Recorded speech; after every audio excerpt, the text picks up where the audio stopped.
Buenas noches, ingeniero. Mi nombre es Luis Berla. Soy estudiante del tercer semestre del Paralelo C1. A continuación voy a dar lo que es mi exposición sobre el tema de nuestro proyecto.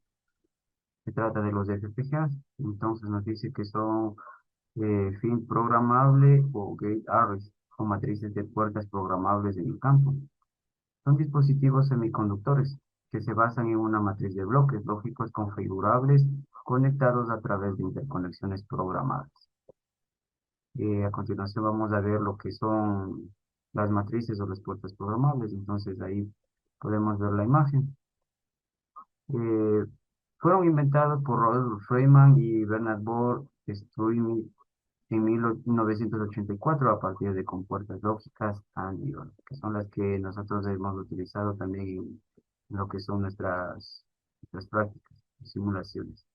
Entonces, su uso explotó en la década de los 90, revolucionando las telecomunicaciones y posteriormente expandiéndose a otras industrias, como por ejemplo la industria automotriz.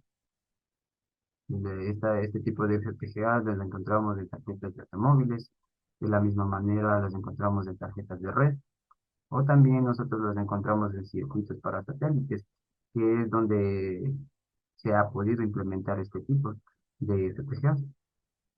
Entonces, también nosotros las encontramos de circuitos para osciloscopios, que podemos ver que este tipo lo podemos encontrar en cualquier área o en cualquier industria. Entonces, las computadoras lógicas que se encuentran usualmente en el mercado, asumiendo que en cada microcontrolador se encuentran cuatro operadores lógicos. Aquí nosotros podemos verificar en la imagen que tenemos las cuatro operadores lógicos. Imagina que tienes que implementar un programa en el que necesitas 240 compuertas lógicas, asumiendo que no es un programa muy complicado. Entonces nosotros podemos ver aquí la simulación de la programación que nosotros necesitamos, como son las 240 compuertas lógicas. Entonces, ahora, los FPGA lograron meter hasta 100.000 bloques lógicos de manera que puedan realizar todas estas operaciones mediante una programación, en lugar de andar modificando y cambiando de posición los operadores. Entonces podemos ver que se ha hecho mucho más dinámica. Entonces, ahora vamos a hablar sobre su arquitectura o la arquitectura de las FPGA. Los FPGA son plataformas informáticas heterogéneas que incluyen boot RAM, DSPs, LUIS, compatibles con PCI Express y estructura programable. Componentes son Logoutable, por sus siglas que son LUTA. Realiza las operaciones lógicas, o los flow, como nosotros también los hemos utilizado en nuestras simulaciones, que son las que se encargan de almacenar el resultado de las LUTA, los cables que conectan los elementos y los pads de entrada y salida, que son puertos físicos que obtienen datos dentro y fuera de las dispositivos. Aunque esta estructura es suficiente para la implementación de cualquier algoritmo, la eficiencia de la implementación resultante está limitada en términos de rendimiento computacional. Podemos ver nosotros las interconexiones programables, la ND, los bloques o los bloques lógicos.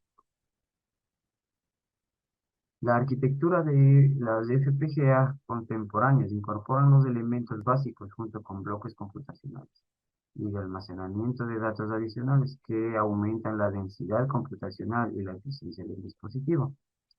Entonces nosotros podemos ver ahí cómo está distribuida. Ahora nosotros vamos a poder ver el funcionamiento de las FPGA. Son como los procesadores. Entonces, un procesador contiene una serie de instrucciones o funciones que realizan operaciones sobre operadores binarios: sumar, incrementar, leer, escribir y de la memoria. Entonces podemos ver un microprocesador de la misma manera, o un procesador, que la función específica, como nos indica acá, que son sumar, incrementar, leer, escribir. ¿Cómo funciona un procesador?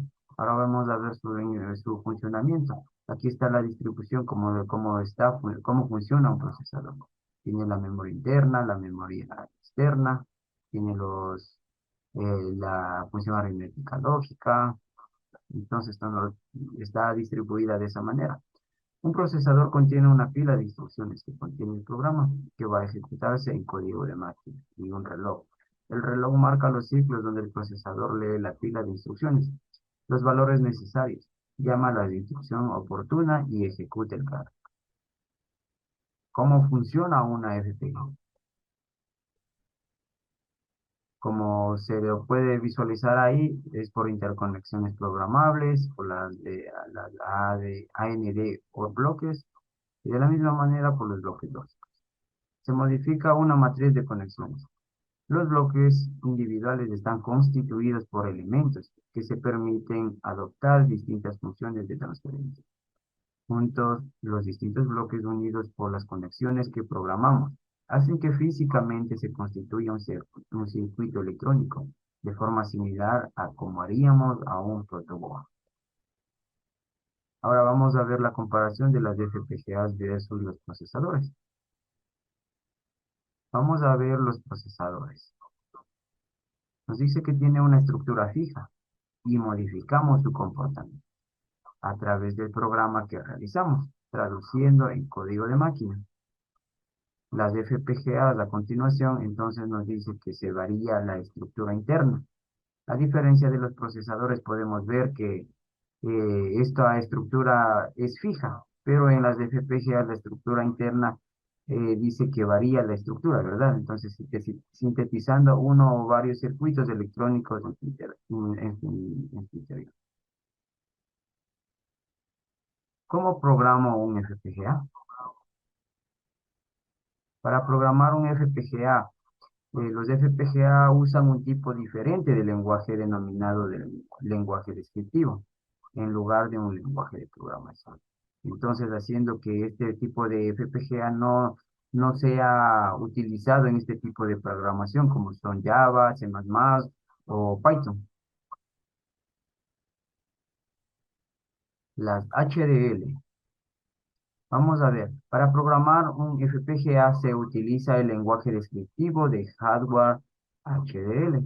Ejemplos de este lenguaje son Verilog, HDI o Avel, donde Verilog es open source, de modo que es más frecuente su utilización. Entonces, podemos ver que la forma de programación de las FPGA son por medio de las Verilog, que son un método de programación distinto a como nosotros programamos en Python, C++. Entonces, esto es algo muy diferente. La programación es bastante diferente, tiene mucha diferencia. Entonces, las aplicaciones. El rango de aplicaciones de las FPGA es amplio, dado la versatilidad y la flexibilidad de estos dispositivos, siendo la principal aplicación de las FPGA el procesamiento de señales digitales, DSP, comunicaciones, procesado de datos. Ahora vamos a ver las comunicaciones, cómo está dentro de las comunicaciones. Hoy en día gran parte de esta funcionalidad se transfiere a un dispositivo electrónico, que a menudo es un FPGA, y la parte analógica se puede limitar a una antena o convertidores ADC y DAC. Por su parte, vamos a ver los sistemas de visión artificial. Muchos dispositivos usados en la actualidad precisan de un sistema para conocer su posición, objetos de su entorno o rostros de personas y poder interactuar con ellos de la forma adecuada. Estos requieren manejar unos volúmenes de imágenes muy elevadas, tratar dichas imágenes para detectar objetos. Sistemas de imágenes médicas, otra área en las que es utilizado las FPGA. Para el tratamiento de imágenes biomédicas obtenidas mediante procesos de PET, escáner CT, rayos X, imágenes tridimensionales. Estos sistemas precisan de más resolución y de una capacidad de procesamiento mayor. Incluso muchos necesitan poder desarrollarse en tiempo real. las FPGA en el ámbito de la medicina. Entonces, vamos a ver en este caso las FPGA en criptografía. El paralelismo computacional masivo, la capacidad de configurar las unidades computacionales con el ancho de bits necesario. La baja latencia y su alta capacidad matemática hacen ideal el uso de las FPGA en criptografía.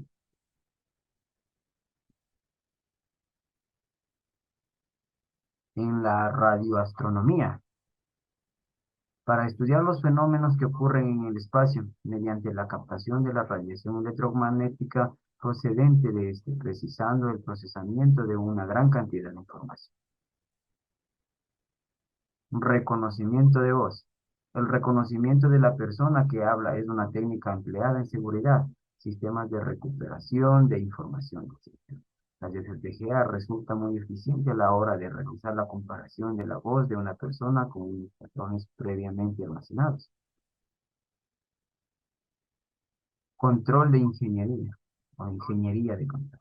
La capacidad para implementar un controlador basado en FPGA como un sistema a tiempo real duro que puede reaccionar a cualquier cambio crítico en el entorno de control dentro de un tiempo determinado.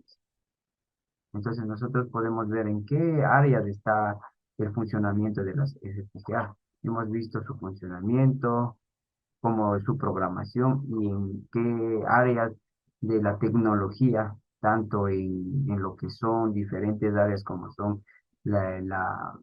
se podría decir, la automotriz, medicina, podemos encontrar este tipo que hace que nosotros tengamos la facilidad hoy en día. Entonces, esto ha sido parte de mi exposición y muchas gracias por su tiempo.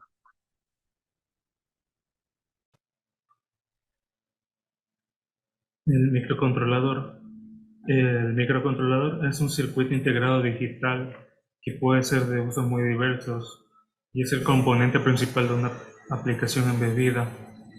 Es básicamente como una pequeña computadora que incluye sistemas para controlar elementos de entrada y salida y está compuesto por una unidad central de proceso, memorias ROM y RAM y las líneas de entrada y salida que son los periféricos.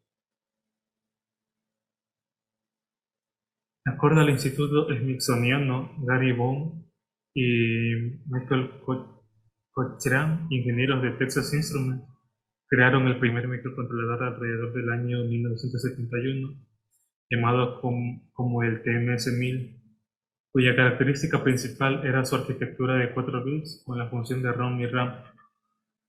Y este microcontrolador fue usado de manera interna en las calculadoras de Texas Instruments desde 1972, refinándose a lo largo de los años.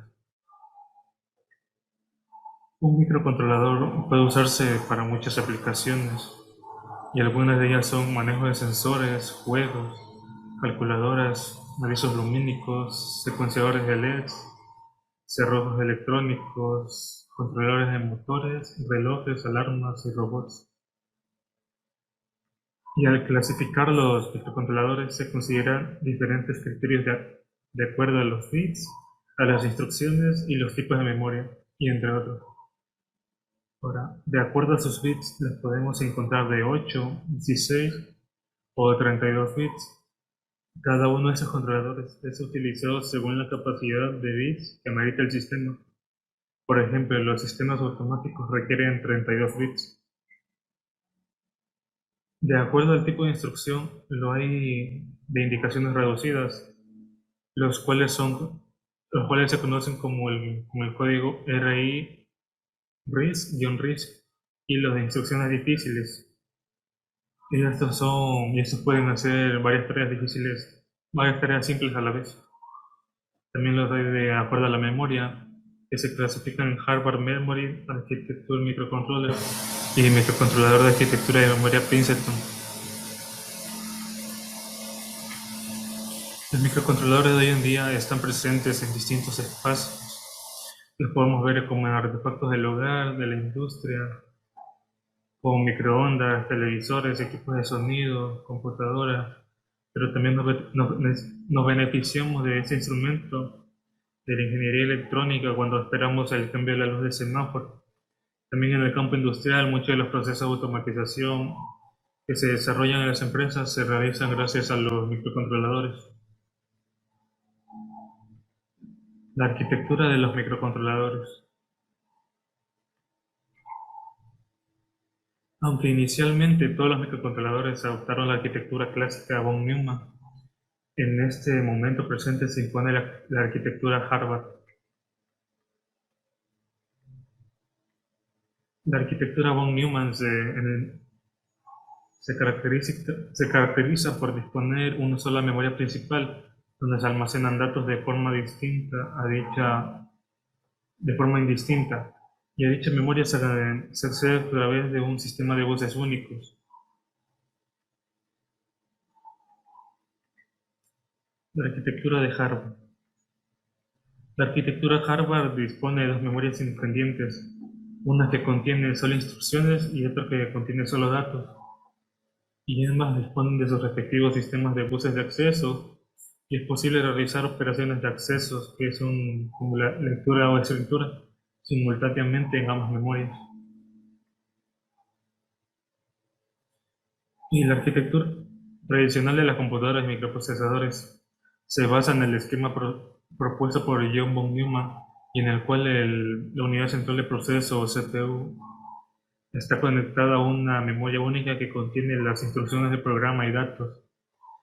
El tamaño de datos o instrucciones está fijado por el ancho bus de la memoria, es decir, que un microprocesador de 8 bits, que tiene además de un bus de 8 bits que lo conecta con la memoria, deberá manejar datos e instrucciones de una o más unidades de 8 bytes de longitud.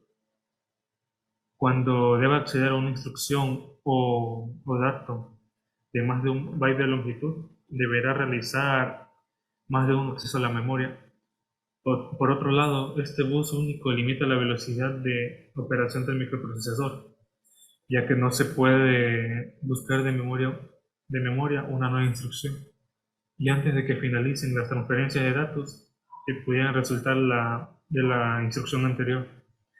Y es decir, que las dos principales limitaciones de esta arquitectura tradicional son que la longitud de las instrucciones está limitada por la unidad de longitud a los datos. Por lo tanto, el microprocesador debe hacer varios accesos a la memoria para buscar instrucciones complejas, y que la velocidad de operación está limitada por el efecto de cuello de botella, que significa un bus único para datos e instrucciones que impide superponer ambos tiempos de acceso.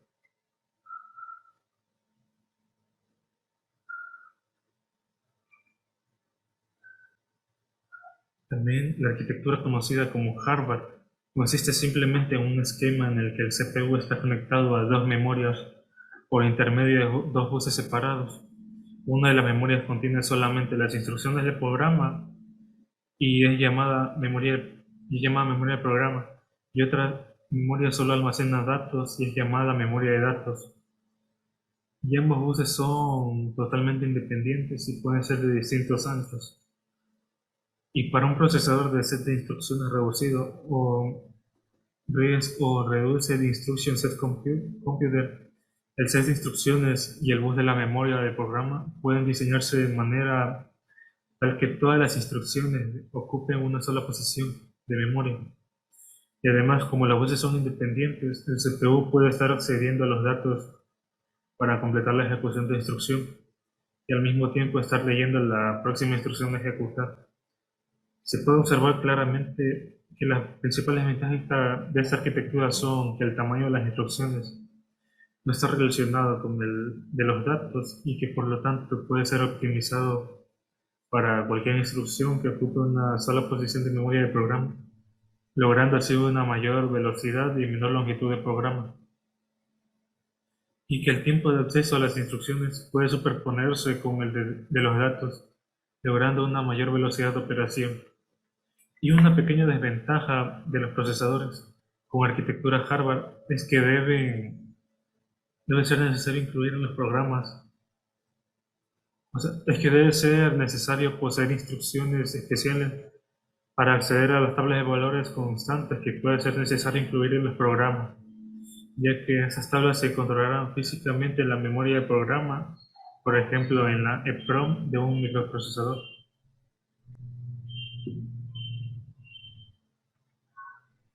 El funcionamiento de los microcontroladores.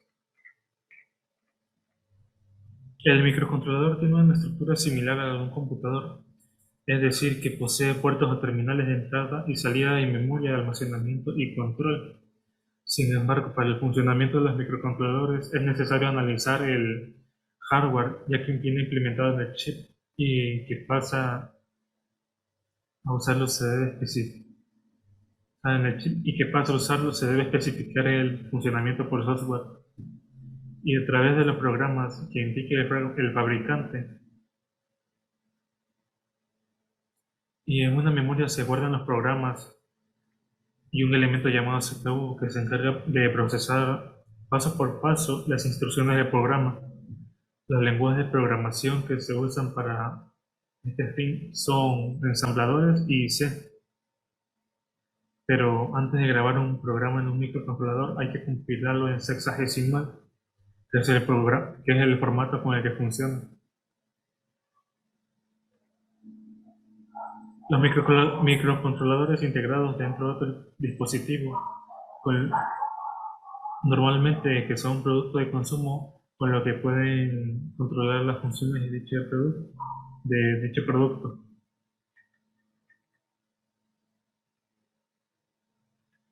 Y los microcontroladores que son dedicados a una tarea y hacen funcionar un programa específico.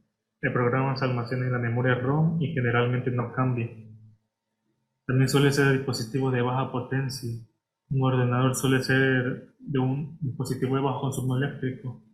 Una batería que opera con microcontrolador puede consumir unos 50 milivatios. Y un microcontrolador que tiene un dispositivo de entrada y frecuentemente tiene un pequeño LED o pantalla para la salida. También recoge la entrada del dispositivo que está controlando y controla el dispositivo enviando señales a diferentes componentes que tiene.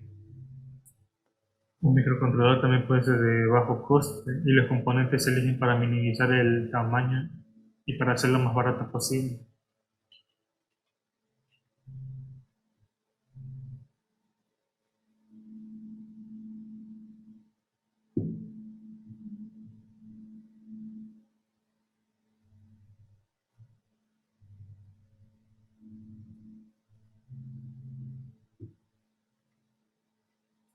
¿Cómo circulan los datos?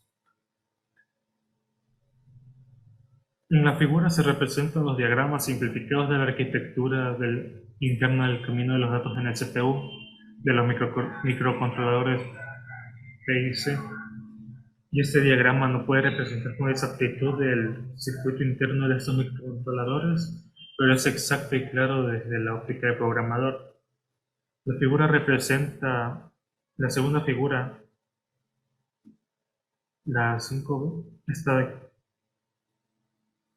representa el mismo diagrama para un microprocesador ficticio, la arquitectura tradicional, y que se puede observar que la principal diferencia entre ambos radica en la ubicación del registro de trabajo, que para los PIC se denomina Working Register y para los tradicionales es el acumulador.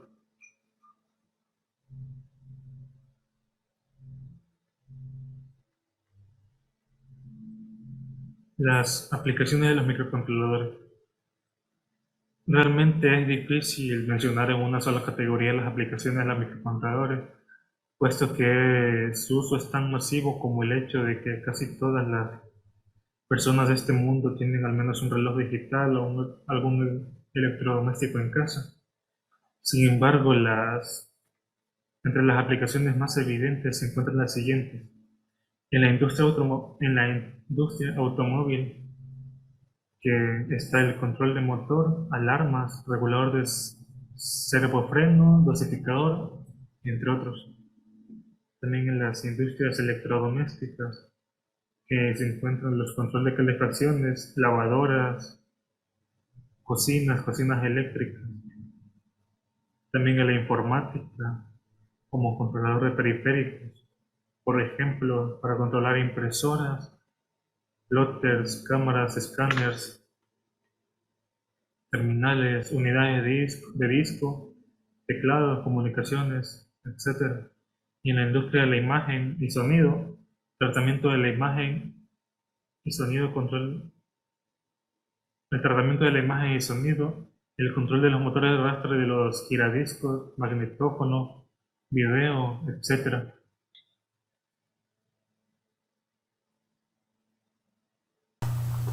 Buenas tardes, mi nombre es Jorge Aníbal Duque Moreno. En esta ocasión voy a presentar la aplicación de una alarma para incendios en la plataforma de Tinkercad. Para mayor facilidad ya hemos puesto los elementos, los materiales que vamos a utilizar para no hacerle el video tan largo. Los materiales son el Arduino Uno, una placa protoboard, un sensor de humo, un piezo que va a ser la de alarma, 4 resistencias y 3 LED. Vamos a hacer las conexiones de uno en uno.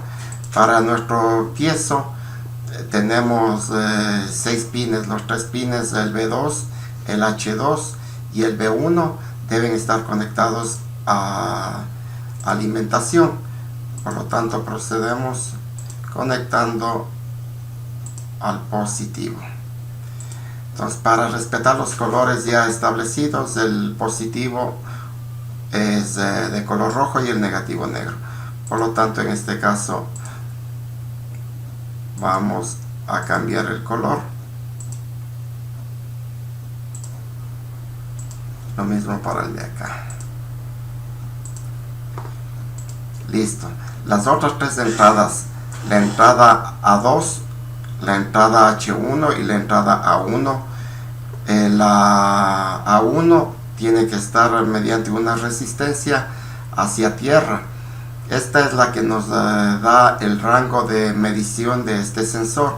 Esta resistencia va a ser de 100K. El H1 tiene que ir a tierra. Por lo tanto, le colocamos el color negro. El pin A2 es el que va a salir las lecturas de sensado. Por lo tanto, este tiene que ir a la entrada analógica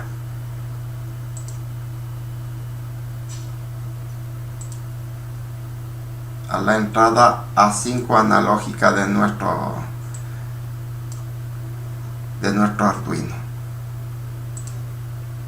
Vamos a cambiar el color para no confundirnos. A su vez, de paso, de una vez energicemos nuestro proto, por lo que tenemos GND.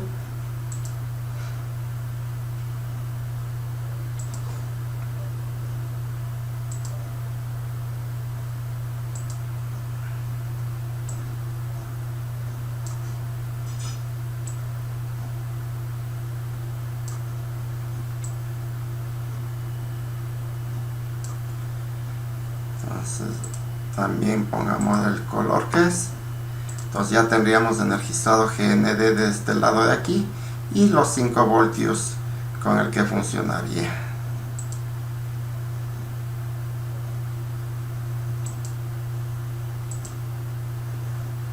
Asimismo sería el rojo. Perfecto, entonces ya tendríamos energizado los 5 voltios y tierra de este lado. Acabaríamos ya la primera parte, nuestro sensor ya estaría correctamente implementado. La segunda parte va a ser los diodos LED, el diodo LED verde, amarillo y rojo. Para esto, de un lado está conectado a las entradas digitales de nuestro Arduino, por lo que vamos a conectar el verde, el LED verde. Vamos a poner en el pin 13.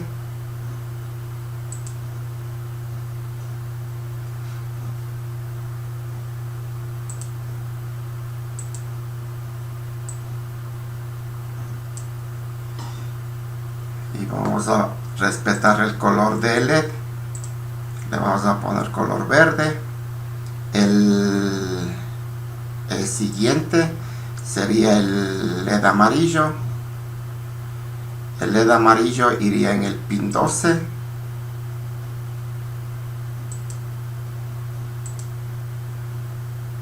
Igualmente, para respetar el color, le pondríamos el cable amarillo. Siguiente tenemos el LED rojo, que lo vamos a conectar a la salida digital 11 del Arduino.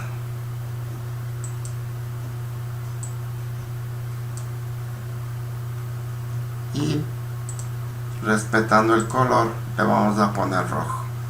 Siguiente tenemos que alimentar, que hacer la conexión de la alarma. Entonces esta la vamos a hacer en el pin número 10.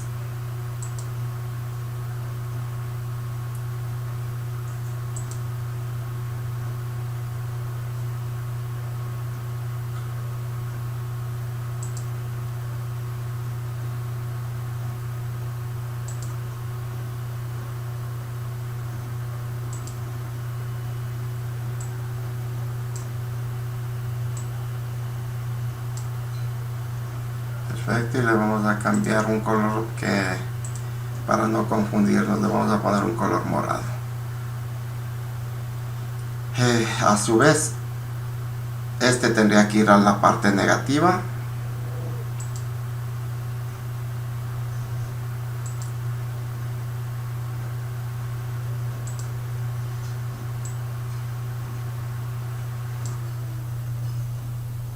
Entonces ya tendríamos nuestra alarma correctamente conectada. Y por último, también nos haría falta conectar este lado a tierra, por lo que ocuparíamos más cerca el de acá.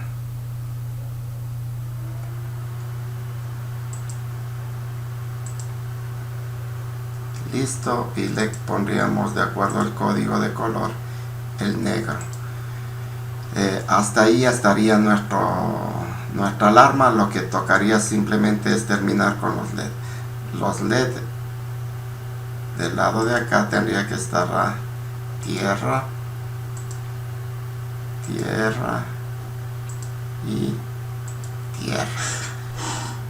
Perfecto, entonces con esto terminaríamos todo lo que es el cableado de nuestra alarma. Vamos por el código.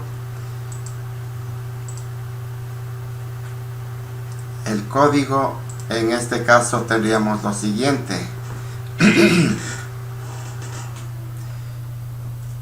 Primeramente tendríamos que definir lo que son las variables. Entonces vamos a definir la variable humo, la variable rojo, amarillo, verde y alarma. La rojo, como vemos, ya está en el pin 11, amarillo en el pin 12, verde está en la salida digital 13 y la alarma en el 10.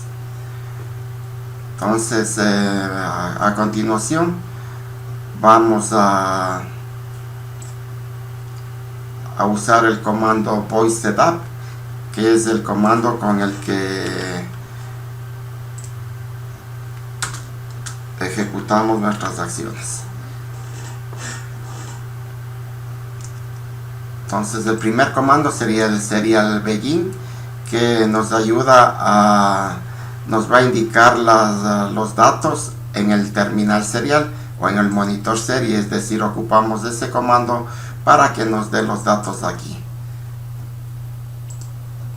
Entonces, además de eso, usamos los comandos pin mode, que nos ayuda a definir qué variables son las salidas. Por lo tanto, las variables que son de salida son rojo, amarillo, verde y obviamente también la alarma.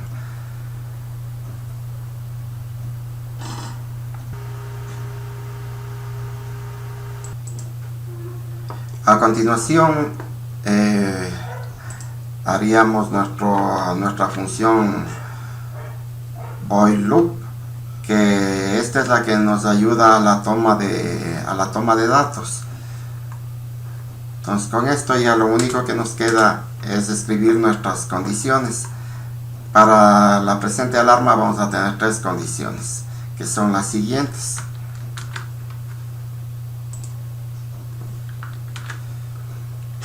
La primera sería cuando la variable humo censa un valor menor a 930.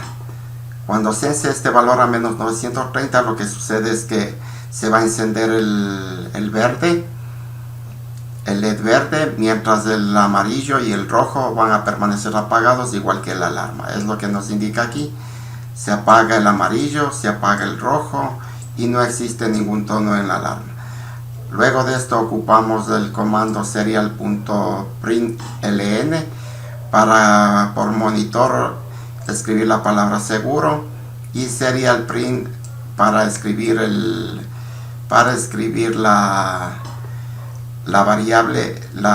valor de la variable humo. Un delay, y con eso terminaríamos nuestra primera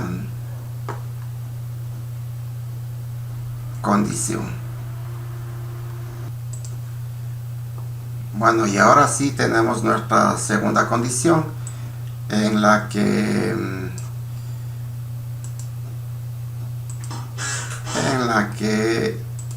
tenemos que si el sensor censa un valor de 930 a 960, va a hacer las siguientes acciones.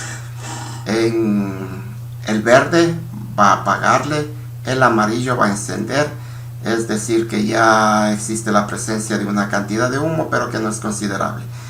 El rojo va a permanecer apagado porque la presencia de humo no es considerable. La alarma no se va a encender, y mediante el monitor serial vamos a tener la palabra que diga cuidado, y también nos va a presentar la cantidad, el valor que tiene la variable humo. Hacemos un delay, y por último tendríamos ya nuestra última condición. Nuestra última condición sería ya para el caso en que la variable ya tenga un valor mayor a 960, en cuyo caso lo que haría sería al verde tendrían apagado, al amarillo lo apagaría, al rojo lo encendería y mandaría el tono de alarma. Para que la alarma no suene continuamente, vamos a hacer que prenda y apaga. Eso le haríamos con un delay, que uno suene, un delay y que se vuelva a encender. Entonces mediante el monitor aparecería la palabra peligro, y también nos indicaría el valor que tendría ese instante la variable humo. Bueno, una vez que ya tenemos todo el código, podemos hacer un repaso de que la alarma se va a encender siempre y cuando la cantidad de humo en nuestro sensor sobrepase los 960. Entonces, si sobrepasa los 960, se va a prender el LED rojo indicando que existe peligro y que existe gran cantidad de humo. Si está en amarillo, significa que tenemos entre 930 y 960. Nuestro sensor solo sensa en este rango. Por lo tanto, nos va a indicar que ya existe presencia de humo, pero no es lo suficiente como para activar la alarma. Y en el caso del LED amarillo, se encenderá siempre, el LED verde se encenderá siempre que el sensor detecte un nivel menor a 930, lo que nos indicaría que no hay presencia de humo, o la presencia de humo es bien baja para no considerarla como un peligro. Corramos la simulación para ver el funcionamiento. Entonces, como vemos, no hay presencia de humo, por lo tanto nuestro LED verde se enciende. Y veamos qué es lo que está pasando con el monitor. En el monitor nos está indicando la lectura que hay 923 y que es seguro. Por lo tanto, si le vamos acercando, el humo vemos como en nuestro monitor va cambiando. tenemos 931. Ya en 931 se prendió el LED amarillo que nos indica cuidado. Si le alejamos nuevamente,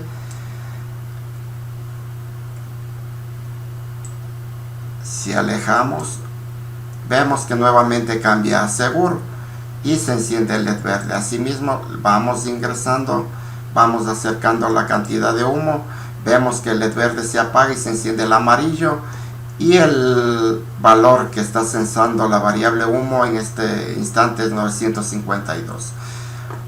Cuando ya la cantidad de humo sea considerable, se va a apagar el amarillo y se va a encender el verde y la alarma.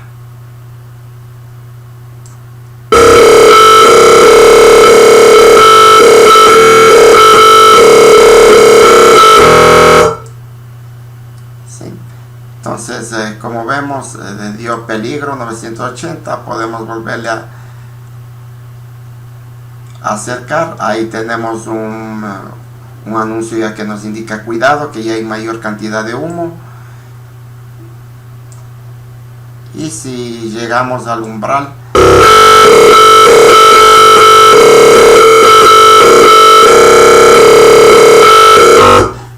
entonces se dispara la alarma. Entonces, este es como funciona nuestra alarma. Eso es todo, gracias.